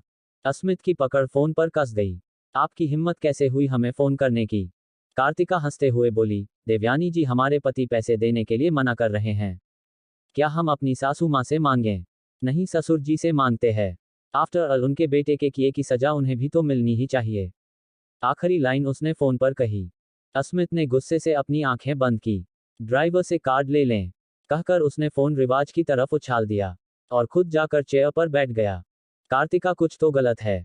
आप डरने वालों में हैं, जवाब देने वालों में नहीं। रिवाज, कार्तिका की डिटेल्स का क्या हुआ? उसने रिवाज से पूछा। रिवाज ने एक फाइल उसके सामने रख दी। अज लॉ फर्म। कार्तिका के सामने आराध्या खड़ी थी। सिंपल हल्की पीले रंग की सूट, खुले बाल और नाक में नोज रिंग। आराध्या काफी खूबसूरत लग रही थी, लेकिन उसने ऐसे कपड़े पहनना कब का छोड़ दिया था। आराध्या डरते हुए बोली, कार्तिका जी, हम ऐसे कपड़े नहीं पहन सकते। आप समझ क्यों नहीं रही है? हमारे पति नहीं है, हमारे लिए सिर्फ सफेद रंग बना है। मुझे ज्यादा बोलने वाले लोग पसंद है। कहते हुए कार्तिका आराध्या को पूरी तरह इग्नोर कर आगे बढ़ गई। आराध्या क्या करती, वह भी कार्तिका के पीछे पीछे चल पड़ी। अज लॉ फर्म बाहर से जितना आलीशान था, अंदर से उतना ही खाली। उस बड़े से होम में ऑफिस की जगह वेटिंग एरिया बना हुआ था। पास में रिसेप्शन था जो खाली था। कार्तिका ना वहां जाकर नॉक किया, लेकिन कोई बाहर नहीं आया। उसने दोबारा जोर से नॉक किया तो इस बार एक चेहरा नीचे से ऊपर आया। आराध्या डरकर कार्तिका के पीछे खड़ी हो। I am Kartika Mishra, chairman sir से मेरी अपॉइंटमेंट है। रिसेप्शन पर एक लड़का खड़ा था। उसने पास में रखे फोन से ऑफिस में कॉल कर सब कुछ पता करने के बाद कार्तिका से कहा, यस मिस कार्तिका, आप जा सकती है। Fifth floor, have a nice day, कहकर वह मुस्कुराया। उसकी मुस्कुराहट काफी प्यारी थी। कार्तिका भी मुस्कुराए। यू टू मिस्टर, कहकर वह लिफ्ट की तरफ चली गई। आराध्या भी उसके पीछे पीछे चलते हुए बोली, कार्तिका जी, आपको ऐसे दूसरे लड़कों को देखकर मुस्कुराना नहीं चाहिए। लड़के अक्सर गलत समझ लेते हैं और गलती हमारी ही बताई जाती है। हाँ, लेकिन वह लड़का ऐसा नहीं है। मैं अपनी इंटर्नशिप पूरी करके ही यहाँ आई थी। तब वह जूनियर था, शायद इसीलिए मुझे नहीं जानता। कार्तिका की बात सुनकर आराध्या कुछ शांत हुई। फिफ्थ फ्लोर पर पहुंचने के बाद कार्तिका ने आराध्या को बाहर ही रुकने को कहा और खुद अंदर चली गई। सर, कार्तिका ने चारों तरफ देखते हुए कहा, लेकिन कोई बाहर नहीं आया। लेकिन कुछ वक्त पहले तो उसे अंदर आने को कहा गया था। कार्तिका मिश्रा, आप वापस आ गई। मुझे नहीं लगा था आप वापस से हमारी लॉ फर्म में जॉब करना चाहेंगी। टेबल के नीचे से आवाज आई। कार्तिका ने देखने की कोशिश की तो अगले ही पल एक शख्स उसके सामने बैठा था। वह आदमी दिखने में कुछ अलग था। मतलब उसकी सोच से काफी हैंडसम था। क्या ये चेयरमैन है? कार्तिका के अंदर चल रहे सवाल सामने बैठा आदमी अच्छे से समझ चुका था। वह कठोर लहजे में बोला, मैं संयम त्रिपाठी, इस लॉ फर्म का नया chairman. And Tripathi sir. Kartika बड़बड़ाई। उनकी तबीयत खराब है, इसलिए कुछ वक्त तक मैं ही लॉ फर्म संभालने वाला हूँ। कोई दिक्कत? उसके चिढ़ाने पर कार्तिका सरनामे हिलाते हुए बोली, नो सर। कार्तिका मिश्रा, जैसा कि हमने आपको EMAI के तहत पहले ही बता दिया था कि हमारी कंपनी कुछ खास नहीं कर रही है, इसलिए हम आपको ज्यादा पेमेंट नहीं पाएंगे। संयम ने सीधे पॉइंट पर आते हुए कहा। ऑक्सर, कार्तिका ने सर हिलाते हुए कहा। संयम उसे घूरते हुए बोला, डिक की बेटी होकर आप हमारे यहाँ नौकरी क्यों करना चाहती है? कार्तिका कैजुअली बोली, कुछ वक्त पहले ही कोमा से उठी हूँ। इतनी जल्दी नौकरी मिलना मुश्किल है। और अपने पापा के पैसे भी कब तक खत्म करती रहूंगी? हालांकि वह मेरे ही है, लेकिन फिर भी इसलिए मैं यहीं वापस आई। संयम की नजरें कठोर हो गई। 67। ऑक्सर, कार्तिका ने सर हिलाते हुए कहा। संयम उसे घूरते हुए बोला, डिक की बेटी होकर आप हमारे यहाँ नौकरी क्यों करना चाहती है? कार्तिका कैजुअली बोली, कुछ वक्त पहले ही कोमा से उठी हूँ। इतनी जल्दी नौकरी मिलना मुश्किल है। और अपने पापा के पैसे भी कब तक खत्म करती रहूंगी? हालांकि वह मेरे ही है, लेकिन फिर भी इसलिए मैं यहीं वापस आई। संयम की नजरें कठोर हो गई। कार्तिका ने अपने मुंह पर हाथ रख लिया। वह खुद हैरान थी अपनी बातों से, इतनी रूड बातें करके एक पागल इंसान भी उसे नौकरी नहीं देगा। संयम एक आईब्राव उठाकर बोला, लगता है कार्तिका मिश्रा कोमा में जाने के बाद भी नहीं बदली। घमंड अब भी वैसा ही आपका? इस बार कार्तिका ने कुछ नहीं कहा। ऐसा लग रहा था जैसे उसकी जबान उसके कंट्रोल में ही ना हो। वह ये भी जानती थी कि उसकी काबिलियत के जोर पर उसे यह नौकरी जरूर मिल जाएगी। दूसरे उसके पापा तो थे ही, भले ही यह गलत था लेकिन जरूर भी था। नहीं तो अस्मित से बच पाना नामुमकिन था। उसे किसी भी तरह अपनी ये लाइफ ठीक करनी थी। कुछ वक्त बाद संयम बोला, आप आज से ज्वाइन कर लें। ये कुछ केस है जिन्हें 10 दिनों में कंप्लीट करना है। हमारे पास स्टाफ कम है, इसलिए हम आपको कोई असिस्टेंट प्रोवाइड नहीं कर सकते। उसने फाइल टेबल पर रखते हुए कहा। कार्तिका ने फाइल उठाई और एक स्माइल देकर वहां से निकल गई। संयम की नजरें जाती हुई कार्तिका पर थी। पता नहीं वह क्या सोच रहा था। बाहर आने के बाद कार्तिका ने आराध्या को देखा जो कुछ लोगों का बीच घिरी हुई थी।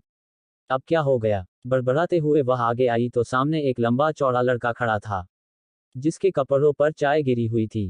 कार्तिका ने अपना सर पीट लिया। आराध्या सर झुकाकर खड़ी थी और वह लड़का उसे डांट रहा था। इससे पहले बात ज्यादा बिगड़ती, कार्तिका सामने जाकर खड़ी हो गई। अचानक किसी के बीच में आने से सब शांत हो गया। आराध्या ने सर उठाकर देखा तो कार्तिका को देखकर वह जल्दी से बोली, कार्तिका जी, हमने कुछ नहीं किया। वह खुद ही हमसे टकरा गए थे और खुद ही गुस्सा करने लगे। कार्तिका को देखकर लोगों में बातें शुरू हो गई। उनमें से कुछ एक आध लोग ही कार्तिका को जानते थे। कार्तिका बोली, मिस्टर रेयान, शायद आप गुस्से में है, इसलिए आपने ज्यादा ध्यान नहीं दिया होगा। लेट इट बी, तमाशा बनाने की जरूरत नहीं है। अपनी बात खत्म कर उसने आराध्या का हाथ पकड़ जाने की कोशिश की तो रेयान बोला, कार्तिका, तुम्हें फिर से देखकर बिल्कुल भी खुशी नहीं हुई? कार्तिका मुस्कुराए। रेयान, सुना है तुम्हारी प्यारी सी गर्लफ्रेंड भी इस फर्म में काम करती है। उसे हमारे बारे में पता ना चले, इसका मैं ध्यान रखूंगी। रही आराध्या की बात, तो CCTV तो है ना। कहते हुए एक फ्लर्टी स्माइल के साथ आई विंक करते हुए वह वहां से निकल गई। सभी हैरानी से रेयान और कार्तिका को देख रहे थे। अचानक भीड़ में से एक लड़की सामने आई और खींचकर एक जोरदार थप्पड़ रेयान के गालों पर पड़ा। रेयान के जेल से वेल सेट बाल बिखर गए। हैरानी उसकी आंखों में भी कूट कूट कर भरी थी। उसे यकीन नहीं हो रहा था इतने लोगों के सामने उसने थप्पड़ खाया है। रेयान ये क्या था? तुम तो कहते थे कार्तिका मिश्रा तुम्हारी सबसे बड़ी दुश्मन है। फिर उसकी नज़रें तुम्हें इतने प्यार से क्यों देख रही थी? आज से हमारे बीच कुछ भी नहीं है, समझे तुम, लेट्स ब्रेकअप, कहकर वह वहां से चली गई। रेयान कुछ कहने की हालत में नहीं था। इस लॉ फर्म का सबसे अच्छा और रेप्यूटेशन वाला एडवोकेट वह ही था। इन कुछ महीनों में कमाई गई उसकी इज्जत एक पल में पूरी तरह से खत्म हो चुकी थी। अपने ब्लैंक माइंड के साथ वह वहां से निकल गया। उसकी आंखों में कार्तिका के लिए गुस्सा साफ देखा जा सकता था। वहीं अपने कैबिन से संयम ये सब देख रहा था। कार्तिका के तेवर बिल्कुल वैसे ही थे जैसे पहले हुआ करते थे, बस उसके कठोर चेहरे पर अब कुछ भाव दिखने लगे थे। मजा आएगा, कार्तिका और रेयान की लड़ाई का मुझे ही फायदा होगा, एक शैतानी मुस्कुराहट के साथ उसने ये कहा, और विसिल बजाते हुए वह जाकर अपनी कुर्सी पर बैठ गया। वहीं कार्तिका उन फाइल्स के साथ ऑफिस से बाहर आ चुकी थी। उसे लगा नहीं था सब इतना आसान होगा, लेकिन रेयान का साथ उसका बिहेवियर काफी अजीब था। मुझे लग रहा है कार्तिका जिंदा है, वही कुछ कर रही है, कहीं उसकी आत्मा इसी शरीर में तो नहीं है। कार्तिका जी, हमारी वजह से यह हुआ, हम नहीं आना चाहते थे, लेकिन आ गए, आराध्या ने मायूसी से कहा। कार्तिका होश में आई। ड्राइवर को बैठने का इशारा कर वह खुद ड्राइविंग सीट पर बैठ गई। फिर से उसके मन में खुद को मारने का ख्याल चल रहा था। खुद को रिस्क में डालेगी तभी तो कार्तिका सामने आएगी। कार्तिका ने आराध्या को बैठने का इशारा कर गाड़ी तो चला दी थी, लेकिन उसे अपने साथ बैठे उन दो लोगों के बारे में ख्याल आया। अब उसके मन में वह पहाड़ी आई जहां से अस्मित नीचे गिरा था। ये ध्यान आते ही कार्तिका की आंखें चमक उठी। उसने आराध्या को राठौड़ हवेली के पास छोड़ा और गाड़ी ड्राइवर के हवाले कर खुद अपने पापा के घर चली गई। ड्राइवर ने तुरंत रिवाज को फोन कर सब बता दिया, इस बात से बेखबर कि कार्तिका किनारे से निकलकर भाग चुकी है। वह अपने घर ना जाकर टैक्सी लेकर वहां से जा चुकी थी। Dehradun train station. दिल्ली से देहरादून की ट्रेन आकर स्टेशन पर रुकी और एक लड़की ट्रेन से जमीन पर कूदी। खूबसूरत चेहरा, लंबी हाइट और आंखों पर चश्मा, छोटे बाल जिन्हें वुल्फ कट सापे दिया गया था। अपने बालों पर हाथ फिराते हुए वह टैक्सी के पास आई। कहाँ जाना है मैडम? ड्राइवर ने पूछा। उस जगह, उसने हाथ से इशारा किया। ड्राइवर उस तरफ देखकर बोला, ठीक है मैडम, लेकिन वहां आधे रास्ते तक ही गाड़ी जाती है। ठीक है। कुछ देर बाद कार्तिका की टैक्सी सड़क के आखिरी छोर पर आकर रुकी गई। बहन जी, इससे आगे गाड़ी नहीं जाएगी, आगे का आप देख लो। जी धन्यवाद भाई साहब, कहकर उसने रुपए निकालकर उन्हें दिए जो उसे उसके पापा ने दिए थे। कार्तिका ने मुड़कर उस जगह को देखा और अपने कदम उस तरफ बढ़ा दिए। लगभग 20 मिनट चलने के बाद वह उस जगह पर पहुंची जहां वह लाल पत्तों का इकलौता बड़ा सा पेड़ लगा था। कार्तिका ने चैन की सांस ली। इतनी दूर आकर धक्का देने की क्या जरूरत थी? नीचे से ही फेंक देती, कम से कम आज मुझे इतना चलना तो ना पड़ता। कहते हुए वह पहाड़ी के किनारे पर आई। इतनी बड़ी खाई देकर कार्तिका की सांस उसके गले में पहुंच गई। वह काफी खतरनाक दिख रहा था और खाई भी काफी बड़ी थी, वहां से गिरकर किसी का जिंदा बचना नामुमकिन था। पता नहीं अस्मित कैसे जिंदा बच गया। 68 अस्मित यहां से गिरकर जिंदा बचा है, सच में काबिले तारीफ है। कार्तिका बड़बड़ाई, तभी उसे एहसास हुआ जैन उसके पीछे कोई है।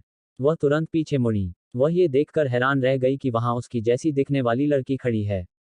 सामने खड़ी लड़की ने अपनी आंखों पर चढ़ा चश्मा उतारा। काली गहरी आंखें, काफी ज्यादा खूबसूरत थी। बिल्कुल सामने खड़ी कार्तिका की हमशक्ल कोई बता ही नहीं सकता था कि वह दोनों अलग है। कार्तिका के सर में अचानक से तेज दर्द हुआ। उसकी आंखों के सामने कुछ यादें घूमने लगी, जो और किसी की नहीं बल्कि कार्तिका मिश्रा की थी। कार्तिका मिश्रा, उसने मन ही मन कहा। सामने खड़ी लड़की ने ब्लैक जीन्स के साथ सफेद क्रॉप टॉप के बाहर लेदर जैकेट पहनी थी। फर्क उन दोनों के बालों में था। कार्तिका के बाल ज्यादा लंबे थे। तथा तुम कौन हो? मम्मा मेरी जैसी कैसे कैसे दिखती हो? उसके पूछने पर सामने खड़ी लड़की ने कोई जवाब नहीं दिया। कुछ वक्त तक दोनों उसी तरह खड़ी रही। अंगुलियों में चश्मा घुमाते हुए सामने खड़ी लड़की कार्तिका के सामने आकर खड़ी हो गई। उसकी चाल ढाल सब सनकियों की तरह थी। ऐसा लग रहा था जैसे उसकी मेंटल हेल्थ कुछ ठीक नहीं है। कार्तिका के थोड़ा करीब आकर उसने नीचे की तरफ देखा। खाई वाकई गहरी है। लगा नहीं था अस्मित राठौर बच जाएगा, है ना कार्तिका? कहते हुए उसने सर घुमाकर कार्तिका की तरफ देखा। कार्तिका की सांसें थम चुकी थी। कार्तिका तुम जिंदा हो? सामने खड़ी कार्तिका हंसी। अब तुम्हें तो पता ही होगा, अस्मित क्यों इस तरह बर्ताव करता है, क्यों तुम्हारे यानी मेरे पीछे पड़ा है। कार्तिका के दिमाग में यह बात सीधा जाकर लगी। उसकी आंखों के सामने कुछ यादें घूमने लगी। मतलब अस्मित नहीं, तुम उसे पसंद करती थी। अस्मित तो मेरी दोस्त को पसंद करता था, एक ईवी फेस के साथ कार्तिका ने कहा। नकली कार्तिका की आंखें डर से भर गई। उसे कार्तिका की हर एक याद खैरात में मिल चुकी थी। कार्तिका का पागलपन, उसका गुस्सा, वह हादसा, अस्मित की जिंदगी बर्बाद करना। कैसे देहरादून में कदम रखते ही जीप पर फिरता वह गुंडा कार्तिका के दिल में उतर चुका था। कैसे वह उसे हर वक्त देखती रहती थी। और एक दिन ऐसा आया जब अस्मित ने सामने से आकर उसे पर्पस किया। ये दिन दुनिया का सबसे बेहतरीन दिन था। लेकिन उस वक्त पता नहीं क्यों कार्तिका के मुंह से नहीं निकल गया। और यह हादसा सबके सामने हुआ था, इसलिए सबको लगा कि अस्मित कार्तिका के पीछे पड़ा है। उसके बाद अस्मित खुद कार्तिका के पास आया था और उसे अच्छे से बताया था कि वो उसे नहीं, उसकी दोस्त स्नेह के साथ रिलेशन में है। और यह महज एक शर्त के चलते हो गया। उसका इरादा उसे नुकसान पहुंचाने का नहीं था। कार्तिका उस दिन इतने सदमे में थी कि उसे कुछ समझ नहीं आ रहा था। पूरे 4 दिन वह कमरे से बाहर नहीं निकली।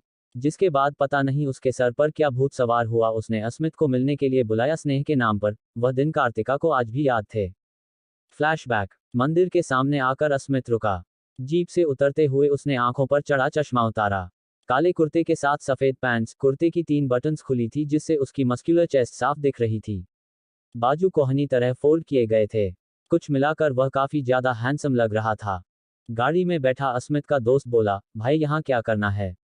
कुछ काम है क्या? हम आते हैं, तुम सब जाओ। कहकर वह सीढ़ियों को हाथ से छूकर भगवान का नाम लेकर वहां से ऊपर की तरफ चला गया। हमें जाना चाहिए क्या? एक लड़के ने अस्मित को जाते देख पूछा। अबे चल ना भाई, सब संभाल लेंगे, हमें बाकी काम भी तो निपटाने हैं। कहकर वह जीप स्टार्ट कर वहां से चले गए। वहीं मंदिर तक पहुंचते पहुंचते अस्मित को कार्तिका दुल्हन के जोड़ में दिखी। उसके चेहरे पर कोई भाव नहीं थे। ये देखकर अस्मित हैरानी के साथ ऊपर चढ़ता गया। कार्तिका की आंखों में आंसू थे। सामने खड़ा लड़का अपने गले से माला निकालकर फेंकते हुए कार्तिका को सुनाए जा रहा था। तुम जैसी लड़की को मुंह ही नहीं लगाना चाहिए था। गलती मेरी है जो तुम्हारे पीछे यहां तक चला आया। वो राठौर के लड़के के साथ तुम्हारा क्या चल रहा है? मुझे बहाने की कोशिश मत करो। सब जानता हूं मैं। कार्तिका ने नजर उठाकर उसे देखा। उसकी आंख से आंसू की एक बूंद आकर उसके गोरे गालों पर फिसलती हुई नीचे गिर गई। देखो अकाया, मैंने उसे यहां बुलाया है, वह तुम्हें सब बता देगा। वह सब बस एक खेल था। उसके दोस्तों के बीच शर्त लगी थी। इसमें मुझे पसंद करने जैसा कुछ नहीं है। रोते रोते कार्तिका ने उस लड़के को समझाने की कोशिश की। अकायो उसका हाथ झटकते हुए बोला, ओ प्लीज अब ये मत कहना कि अस्मित राठौर तुम्हें यूं ही सबके सामने शादी के लिए पूछेगा। कार्तिका ने हाँ में सर हिलाया। तभी उसकी नजर अस्मित पर पड़ी। अपने आंसू पोंछते हुए वह उठी। अस्मित का हाथ पकड़ उसे मंडप के पास लाकर अकाया के सामने खड़ा कर दिया। अस्मित, इसे बताओ, वह सब मजाक था। तुम मुझे पसंद नहीं करते हो। कार्तिका के कहने पर अस्मित उसकी तरफ मुड़ते हुए बोला, कार्तिका हुआ क्या है? और आप इस तरह शादी के जोड़े में? ये लड़का कौन है? आपने अपने पापा को इसके बारे में नहीं बताया? कार्तिका औसत अकाया की तरफ मोड़ते हुए बोली, अभी यह सब छोड़ो, ये बताओ कि तुमने उस दिन मुझे बस मजाक के तहत शादी के लिए पूछा था। तुम किसी और को पसंद करते हो? अस्मित उसका बाजू पकड़ अपने सामने करते हुए बोला, पहले आप बताएं। आप ये सब क्या कर रही हो? स्नेह को भी शायद कुछ नहीं पता है। नहीं तो वह हमें बता देती। ओह, उससे कहा, मुझसे बात कर कर मुझे सब पता है। तुम दोनों का चक्कर चल रहा है और तुम मुझे और स्नेह को इन सब चीजों में फंसा रहे हो। अकाया ने अस्मित को अपनी तरफ मोड़ते हुए कहा। अस्मित की पर्सनालिटी काफी प्रभावशील थी। अकाया के चेहरे पर डर आया तो जिसे जल्द ही उसने छिपा लिया। कार्तिका का मासूम चेहरा इतना प्यारा लग रहा था कि किसी को भी उस पर दया आ जाए। अस्मित अकाया को घूरते हुए बोला, तुम जो भी हो, बीच में ना ही बोलो तो तुम्हारे लिए ठीक रहेगा। हमें गुस्सा बहुत जल्दी आता है। सामने खड़ी कार्तिका की नजरें अस्मित के चेहरे पर टिकी थी। हाय कार्तिका, तेरी पसंद कितनी कातिल है। क्या लग रहा है लड़का? अस्मित के उसकी तरफ मुड़ते ही कार्तिका के फेशियल एक्सप्रेशंस तुरंत बदल गए। अस्मित कार्तिका से बोला, कार्तिका बताएं ये सब क्या है? अस्मित, वो अकाया और हम शादी कर रहे हैं। बाबा की अकाया पसंद नहीं है, इसलिए यहाँ शादी कर रहे हैं। तुम्हें और स्नेह को बुलाया था, लेकिन उससे पहले वो अकाया को कहते कहते वह रोते हुए गिरने को हुई तो अस्मित ने उसे कंधों से प्रॉपर इज्जत से पकड़ लिया। इतना नाटक करने की जरूरत नहीं है। मुझे अब सब समझ आ चुका है। तुम दोनों का ये सब खेल चल रहा है। रुकी तुम्हें तो अभी, कहते हुए उसने अपने पास रखी गन निकालकर उन दोनों पर तान दी। अस्मित ने कार्तिका को अपने पीछे कर लिया। उसकी ये हरकतें ही तो कार्तिका के दिमाग को और खराब कर रही थी। बचपन से आज तक एक भी ऐसी चीज नहीं थी जो उसे ना मिली हो। फिर अपने पसंदीदा लड़के को वह कैसे इतनी आसानी से किसी और के पास जाने दे सकती थी? अस्मित ने कार्तिका की तरफ देखा। कार्तिका सेकंड्स के अंदर अपने एक्सप्रेशन बदलकर बोली, अकाया ये क्या कर रहे हो तुम? ऐसा कुछ भी नहीं है। ये सिर्फ हम दोनों के बीच की बात है। इसमें अस्मित को बीच में मत लाओ। कहते हुए वह अस्मित के पीछे से निकलकर आगे आई। उसे अकाया की तरफ बढ़ते देख अस्मित एक अच्छे इंसान की तरह बोला, कार्तिका अभी उसके पास जाना ठीक नहीं है। अस्मित वो मुझे कुछ नहीं करेगा, तुम जाओ यहाँ से, इसका दिमाग खराब हो गया है। ये तुम्हारी बात नहीं सुनने वाला है। कार्तिका ने अकाया को आंखों से अपने कंधे की तरफ इशारा किया। अकाया ने आंखों ने नहीं का इशारा किया। कार्तिका ने आंखें बड़ी की तो अकाया ने एक लंबी सांस खींचकर गोली चला दी। अस्मित हैरानी के साथ कार्तिका के पास आया। ये कार्तिका, अभी तो बस गोली हवा में चलाई है, मैं सच में गोली चला भी सकता हूँ। अकाया की आवाज सुनकर अस्मित गुस्से से उसकी तरफ बढ़ा कि कार्तिका ने उसे पकड़ लिया। अकाया की जान में जान आई। अस्मित से भला देहरादून में कौन ही ऐसा होगा जो ना डरे। कार्तिका डरते हुए बोली, अस्मित अभी उसके पास मत जाओ, उसके पास गन है, कुछ भी हो सकता है। चलो अब बहुत हुआ, शादी करने का बहुत शौक है ना तुम्हें? चलो आज तुम्हारी शादी तुम्हारे आशिक के साथ ही कराई जाए, क्यों, खुश हो या नहीं? ये सुनकर कार्तिका ने गुस्से से अकाया की तरफ देखा। वह अस्मित की बाहों से आजाद होकर बोली, अकाया ये क्या कर रहे हो तुम? तुम जानते हो ना अस्मित स्नेह को पसंद करता है, फिर यह सब और मेरा क्या? अस्मित ने कार्तिका का हाथ पकड़ लिया, क्योंकि ने गन उनकी तरफ पॉइंट कर ली थी। ऊपर से शह उन दोनों से काफी दूरी पर खड़ा था, जिससे अस्मित उससे गन छीन भी नहीं सकता था। अस्मित ने कार्तिका को आंखों से इशारा किया, जिससे कार्तिका शांत हो गई। अस्मित बोला, हम तैयार है। अकाया को कुछ गलत होने का अंदाजा हो गया। उसने ठीक से सब चीजों को देखा, वहां सब कुछ था। एक चीज हो सकती थी, अगर अकाया अपनी जगह ना बदले तो अस्मित उसे आसानी से फेरों के वक्त ओवरपावर कर सकता था। चलो चलो जल्दी बैठो, मेरे पास वक्त नहीं है। वैसे भी इस लड़की से मैं परेशान हो चुका हूं। अगर तुमसे शादी हो जाएगी तो मेरा पीछे तो छूटेगा, उसने कहा। कार्तिका ने बेचारगी भरी नजरों में आंसू लिए अस्मित की तरफ देखा। जैसे कह रही हो, तुम्हें यहां नहीं आना चाहिए था, ये सब मेरी वजह से हो रहा है। अस्मित हल्के से मुस्कुराया। वह जानता था इससे कैसे बचना है। अकाया डरा हुआ है, ये बात वह समझ चुका है, इसलिए उसे डर नहीं लग रहा था। चलिए शादी करते हैं, आखिर आपके होने वाले हो हमारे बारे में पता चल ही गया है तो छिपाना कैसा? ये सुनकर अकाया से ज्यादा कार्तिका हैरान थी। उसके चेहरे पर पूरी तरह से 12 बज चुके थे। अस्मित धीरे से हंसा और कार्तिका का हाथ पकड़ मंडप की तरफ बढ़ गया। अस्मित इस बात से अनजान था कि कोई था वहां जो उनकी तस्वीरें खींच रहा था। शायद आगे इस चीज का अस्मित के लिए काफी बुरा असर होने वाला था। अकाया उन दोनों से काफी दूर जाकर खड़ा हो गया, ऐसी जगह जहां से उसे भागना पड़े तो तुरंत भाग जाए, और कोई मंदिर में आए तो उसे ढूंढने की जरूरत पड़े। अल्पविराम। इसका अगला एपिसोड सुनने के लिए वीडियो को लाइक और पीके नॉवल स्टोरी को सब्सक्राइब करना ना भूले।